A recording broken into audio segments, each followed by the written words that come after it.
guys, I'm Maddie and I'm a camp counselor at Lutheridge this summer. We're so sad that we can't be with you this summer, but we found some activities that you can do at home and we hope you enjoy. So today I'm going to teach you a craft and we're going to be making beady babies. Today we're going to make the fish. And so I'm going to walk you through the steps and all the supplies that you need, and I can't wait to see what our fish look like. So first you're going to need to collect your supplies. So you will need 2 yards of rat tail. So you can use white or any color. I decided to use this super cool rainbow. Next, you will need a split ring. So it's just little things that look like, that hold your keychains. And next you will need 3 different colors of beads. So whatever you want the main color of your fish to be, you will need 53 of those. I decided to use teal because I love teal and it's one of my favorite colors. Next, you will need a color that is like your secondary color of your fish. And so I chose this blue color. And for that, you will need 30 of them. And for the eye, you will only need 1. And I chose black for that color. So the next step that I found was the easiest is to take my pattern of my fish and write out how many of each beads are in each row. So the reason I did this is that I can lay out my pattern on my table before I start stringing it on. So when I'm putting it together, I don't have to worry, oh, what's next, let me count the rows. And so what I do with that is, if you look down here, is I start laying my beads out like that. So with that, I will continue to do the whole thing and lay out the whole pattern, and then I'll be back. Okay, so now after you have all of your beads laid out in the pattern, you are ready to get your cord and your keychain ready so you can put your beads on. So what you want to do is you want to take your 2 yards, sorry it barely fits, and you want them to meet at the end and hold it, and then find where the center is, like that. So next you're going to take the loop, and you have another loop here, and you want to put it through like that.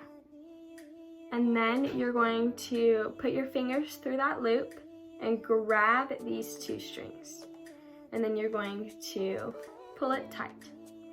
So it should look like this. And then the other side will look like this.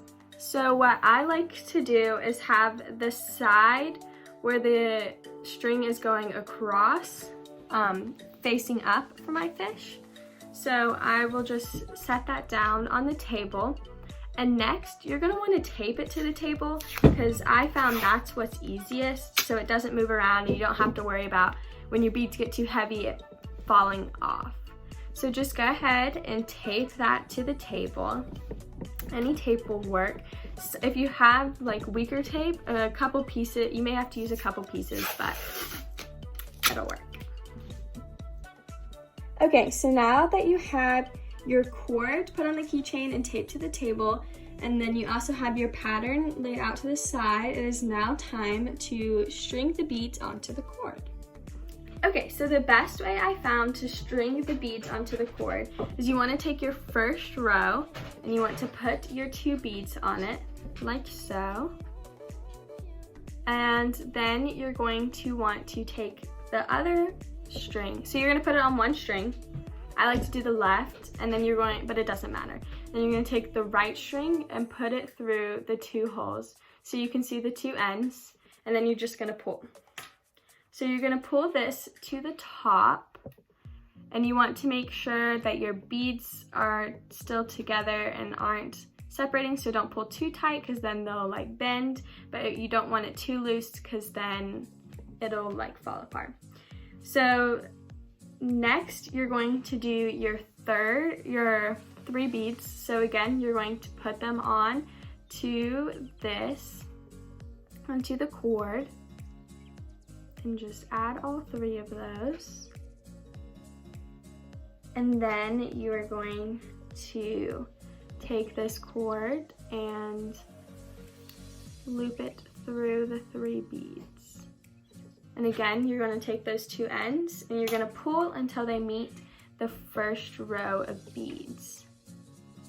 So you want to make sure that they're tight enough that it looks like good, but not too tight because then again they'll start to curve, and I can show you that.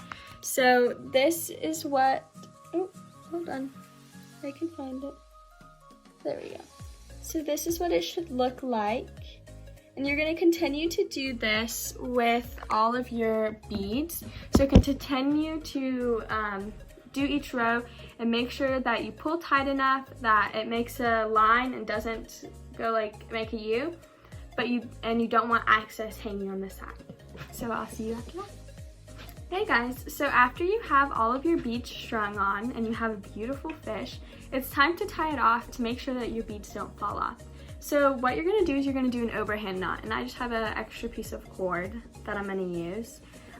So what you're gonna do is it's just like a simple knot. So you're going to make your loop with the little tail and then put your tail through the loop and pull.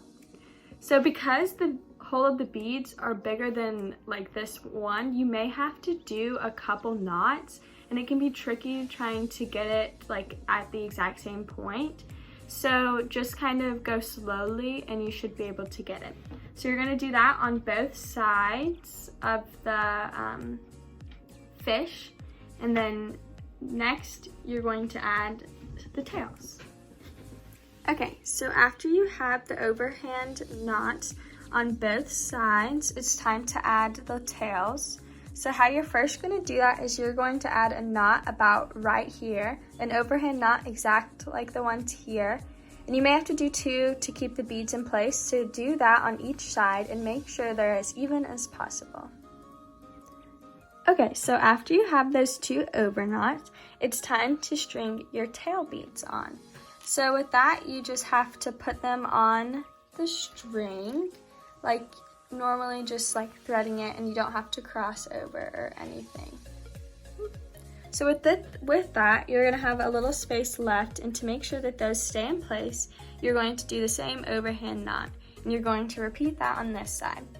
Mine got a little short, so depending on how much you have left, you could add 3. If you have a lot of space, you could add multiple beads. If you have a little space, you could add 1 or 2. It's up to you. Thank you guys so much for joining me in this craft today. I love my little fishy friend, and I'll make sure to add him to my keys so I can take him everywhere I go. I hope you guys have a great summer. Bye!